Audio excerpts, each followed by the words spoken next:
I'm Deb Hadachek, pastor of First Presbyterian Church in Beloit, Kansas. I hope you're having a great Independence Day weekend. One of the greatest freedoms we celebrate in America is in the First Amendment of our Constitution, the freedom of religion. But how many people openly and actively exercise that right?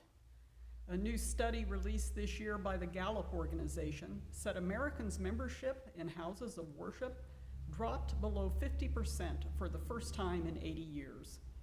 More than 20% of Americans today say they are among the nones, people who have no religious preference at all.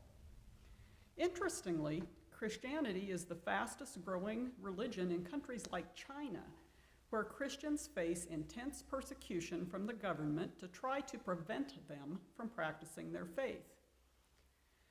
People sometimes tell me that they believe the point of Christianity is just to try to be the very best person you can be and mind your own business and don't push your religion on other people, and that's it.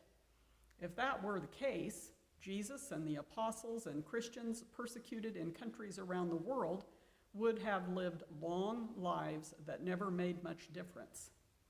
Jesus was persecuted, the apostles were persecuted, the church in China is persecuted because they spoke out about the love of God.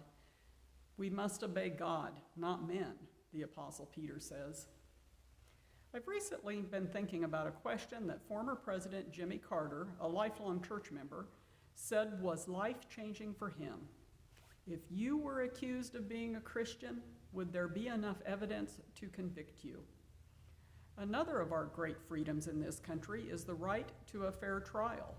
Witnesses are required to give first-hand testimony that they have seen or heard themselves in order to convict someone of the charge against them.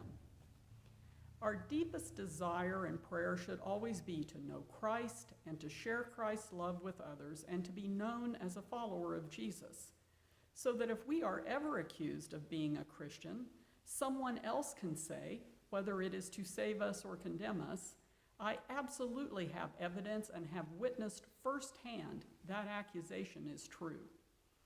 Your freedom to be a Christian is absolutely worthless if you don't exercise it and use your freedom of speech to speak out about the goodness of Jesus.